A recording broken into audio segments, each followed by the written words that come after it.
Si vous êtes curieux d'en apprendre davantage sur l'islam, de découvrir les bienfaits de cette magnifique religion ou d'explorer des discussions interreligieuses enrichissantes, vous êtes au bon endroit. Abonnez-vous à la chaîne pour ne manquer aucune de nos vidéos inspirantes et éducatives. Discours de Dr Zakir Naik. L'importance de rejoindre l'islam et ses bienfaits. Assalamu alaikum, je suis Abdul Salam de Birmingham, Royaume-Uni. J'aimerais poser une question importante concernant la célébration des anniversaires en islam. Est-il permis de célébrer son anniversaire par une fête? Une question similaire nous vient de Aya, de Chicago, aux États-Unis, qui demande: si la célébration d'un anniversaire est interdite en islam en raison des activités non conformes à notre religion qui l'accompagne, pouvons-nous malgré tout inviter nos amis ce jour-là et organiser une conférence islamique, ainsi que des activités éducatives et religieuses?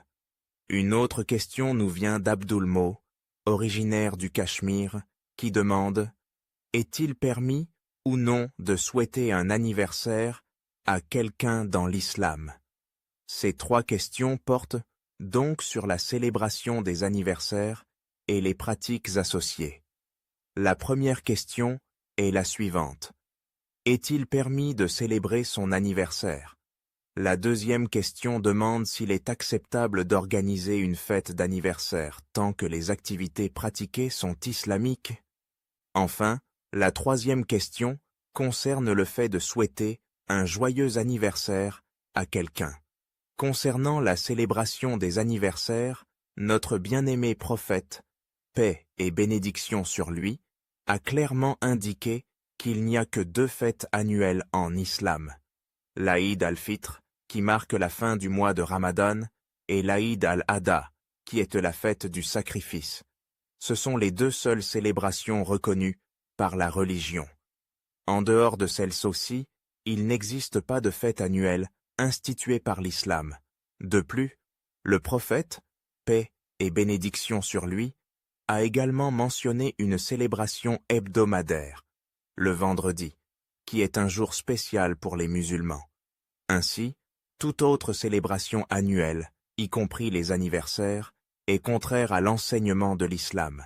La tradition de fêter un anniversaire est une pratique d'origine occidentale et non islamique. Elle va à l'encontre des enseignements du Coran et de la Sunna. Il est donc déconseillé, voire interdit, de s'y adonner. En islam, toute célébration annuelle, en dehors des deux Aïd, qu'il s'agisse d'un anniversaire de naissance, de mariage, de la Saint-Valentin ou de toute autre occasion similaire, n'a pas de fondement religieux et est considérée comme une imitation des pratiques non musulmanes. Cependant, organiser une fête pour une occasion unique et non répétitive, comme une remise de diplôme ou un mariage, est permis tant que les activités qui s'y déroulent restent conformes aux principes islamiques. Ce qui est problématique, c'est de transformer ces événements en célébrations annuelles, comme le fait de fêter chaque année son anniversaire de mariage. Cela devient alors une innovation, bid'ah non reconnue, et en islam. Il existe également des raisons historiques expliquant pourquoi la célébration des anniversaires est contestable en islam. Par exemple, le gâteau d'anniversaire et les bougies trouvent leurs origines dans des rites païens. Les Grecs anciens fabriquaient des gâteaux ronds au miel pour imiter la lune en l'honneur de leur divinité lunaire.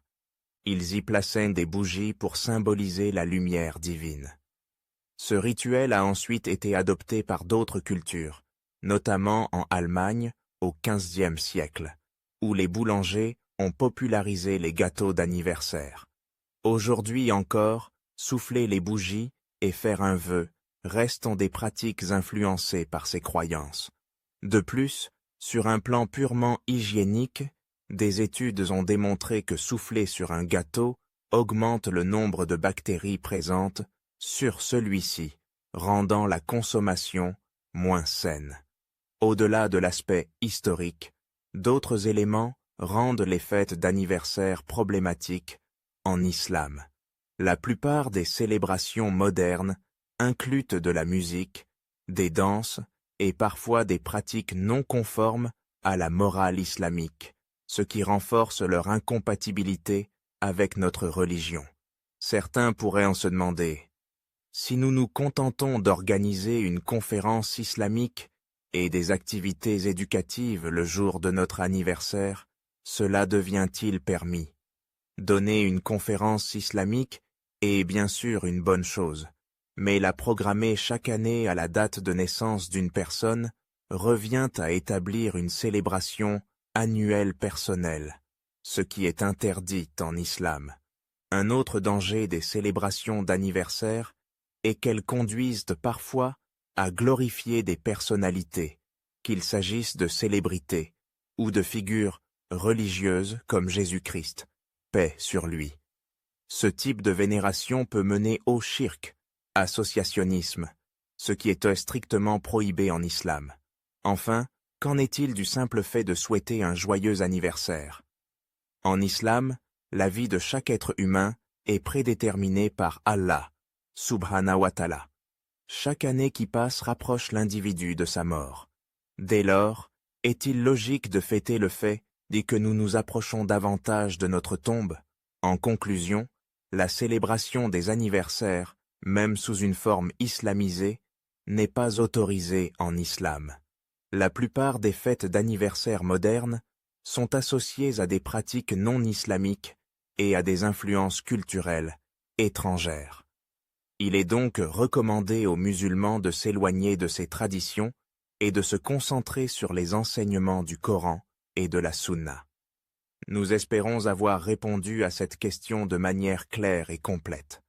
Qu'Allah, subhanahu wa ta'ala, nous guide sur le droit chemin et nous éloigne des innovations et des pratiques qui ne font pas partie de notre belle religion. Que la paix et la bénédiction d'Allah soient sur notre bien-aimé prophète Muhammad. N'hésitez pas de vous abonner, de liker pour ne manquer aucune de nos prochaines vidéos.